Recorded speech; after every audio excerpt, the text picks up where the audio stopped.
De volta com o programa Pense Saúde, hoje falando de imunização e vacinação. E nós já estamos conversando aqui sobre a vacina da gripe, muitas dúvidas, a gente vê que a dúvida continua, porque continuam chegando perguntas sobre a vacinação da gripe. Então vamos continuar respondendo e falando sobre ela. Só que eu falei no bloco anterior, eu finalizei falando da vacina, da febre amarela, que na semana passada foram detectados 5 casos, me parece, em Goiás, não Goiânia, nossa cidade. Mas, sendo que 3 confirmados e 2 suspeitos, e aí a cidade já fica em estado de alerta, com as pessoas se vacinando. E quais são, então, os cuidados a partir de agora que essa febre amarela parece estar voltando ao país? Quais seriam os cuidados? Começa cedo, a imunização da febre amarela aos 9 meses para toda criança, né? É uma vacina de vírus vivo, né? E ela... A única contraindicação também é uma alergia bem comprovada ao ovo. Ovo. Então, quem tem alergia ao ovo não deve tomar a vacina de febre amarela. Deve vacinar e está sendo recomendada, inclusive, porque ela era de 10 em 10 anos. Mas está sendo recomendada uma segunda dose aos 4 anos de idade também. Então, de 4 em 4 anos? Não. Para criança. Uma aos 9 meses, outra aos 4 anos. 4 anos, isso. No caso dos adultos, continua aquele esquema de 10 em 10 anos, da febre amarela. Então, se ainda tiver nesse prazo de cobertura... Inclusive, nos idosos, né, há uma certa perda da imunidade à vacina. Então, se a pessoa idosa tomou a vacina, né, quando ela era mais jovem, ela deve ter um reforço, mesmo tendo recebido a vacina antes. A gente está falando aqui, algumas vacinas são de 10 em 10 anos, outras menos. E a partir do momento que você tomou a vacina, depois de quanto tempo você já está imunizado? Vamos supor, tomei a vacina hoje. Eu estou imunizada a partir de quanto tempo? Isso depende de vacina para vacina também, doutor Marcelo? Sim, depende. No caso da febre amarela? A febre amarela, especificamente, são 10 dias. Então, se você vai viajar para uma área que é endêmica, né, que tem muitos casos de febre amarela, ou vai adentrar em zonas, matas, florestas, né? Principalmente essas viagens para a região centro-oeste, região norte, é bom você tomar a vacina uns 10 dias antes de viajar. Para dar tempo de você formar os anticorpos. E no caso da vacina da gripe, que as pessoas deveriam ter tomado até sexta-feira, quanto tempo que essa vacina leva para começar a proteger a pessoa que tomou? Para a pessoa estar imunizada. Ela também tem um período? Eu imagino que nesse período, em torno também de 10 dias. Também de 10 dias.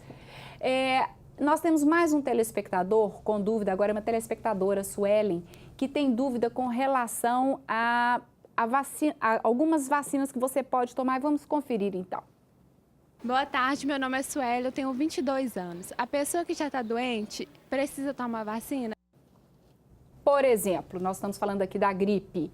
A pessoa que está com uma gripe, ela pode tomar a vacina da gripe? Ou outras que a gente falou aqui e vai falar ao longo do programa? A pessoa que já tem ou já teve a doença, ela pode ou deve tomar a vacina ou não?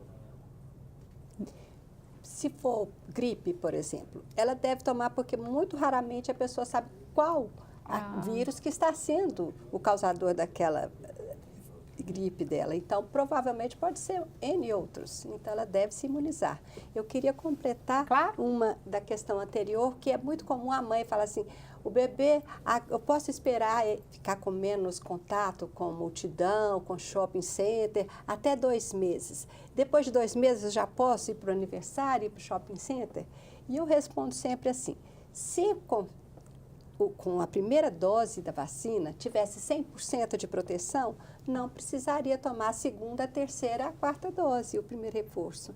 Então, existe sim, ela sai do 0 e aumenta a proteção com 2 meses. Mas depois, com 4 meses, a segunda dose ela aumenta um pouquinho, com 6 meses ela aumenta mais um pouquinho, e após o primeiro ano, após o primeiro reforço, ela completa a vacinação básica e tem o primeiro reforço. Então, essa liberação geral depois de 2 meses, deve tomar cuidado. Não esperar, é assim, né? Não custa nada esperar um pouquinho. Em relação a essas proteções, tem muitas vacinas, você tem formas, através de exame, de verificar se a pessoa está imunizada ou não. Por exemplo? por exemplo, se você teve contato com uma doença, você teve hepatite B e eliminou essa hepatite B, você vai imunizar da forma natural, através da doença. Então, você não precisa tomar vacina de hepatite B. Tá. Né? No caso da gripe, foi o que a Marisa falou. Aí você não sabe nem se foi gripe mesmo, se foi vírus influenza ou se foi vírus resfriado. Então, nesse caso, você deve se vacinar. Tá? Então, cada vacina, ela tem, você vai ter formas de identificar, né? No caso da pessoa, relata que já teve a catapora, teve a varicela. A vacina específica da catapora, ela não precisa, no seu Mas do herpes zoster vale a pena. Né? Com o passar da idade. Então, cada vacina... Porque a própria doença, ela confere imunidade. Essa imunidade. A partir do momento que a pessoa teve a doença, ela não precisa. Vamos falar, então, por exemplo, do HPV, que é uma vacina que entrou, né, para o calendário. No calendário, ela é para jovens, né, de 9 a 13 anos. E aí eu queria saber, se a pessoa já teve, ela pode ter novamente ou não? Ela precisa tomar a vacina ou não do HPV? Aí o HPV também, ele tem uma característica, porque você tem esses vários vírus, né, que podem provocar essas verrugas, esses condilomas e alguns vírus que estão associados ao câncer, né, de colo uterino. Então, essa vacina aí, ela essa dificuldade que a gente tem de saber especificamente qual é aquele vírus que é o causador, né? Você pode fazer alguns exames, né, que são exames muito específicos, de captura híbrida para você identificar tipo viral, mas a vacina, ela está recomendada, por isso, numa idade mais precoce, para evitar esse primeiro contato com esse vírus. O ideal é uma vacinação bem precoce para evitar o primeiro contato com o HPV. Certo. A gente está falando aqui de vacina há mais de 230 anos, exatamente foi em 1776, foi produzida a primeira vacina contra o vírus da varíola, hoje uma doença erradicada no mundo. Desde então, diversas vacinas foram desenvolvidas para assegurar a imunização das pessoas contra doenças que antes poderiam dizimar a população de cidades inteiras. Então, nós vamos agora falar sobre a vacina, né, recente no país para prevenir o câncer comum entre as mulheres, né, o câncer de colo de útero, que é a vacina contra o HPV.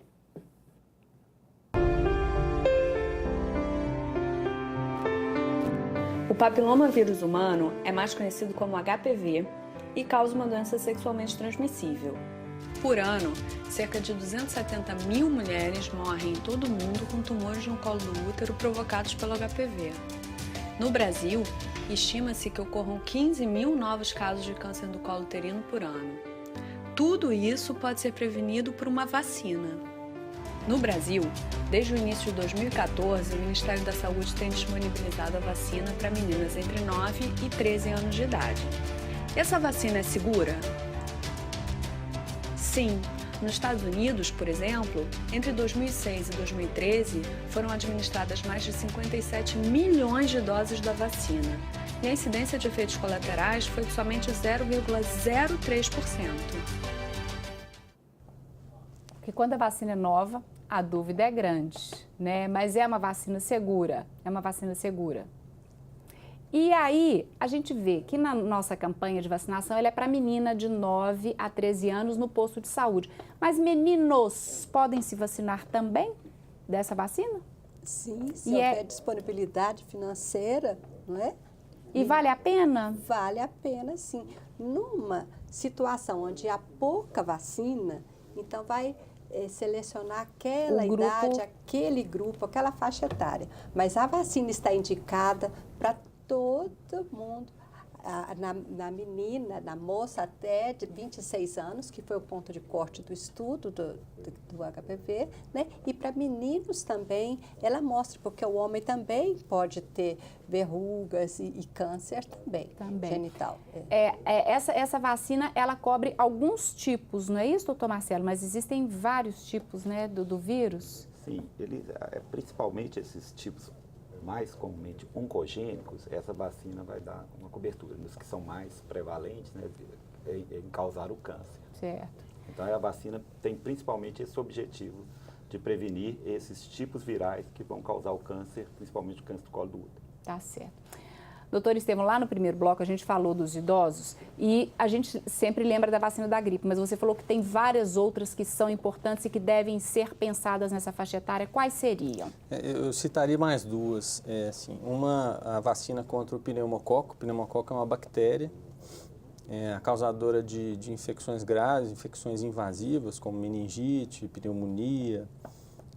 Então, já existe disponível, né, a partir dos 65 anos, principalmente alguns grupos de risco, quem tem doença no pulmão, quem tem doença cardíaca, os diabéticos, eles se beneficiam da vacinação contra o pneumococo.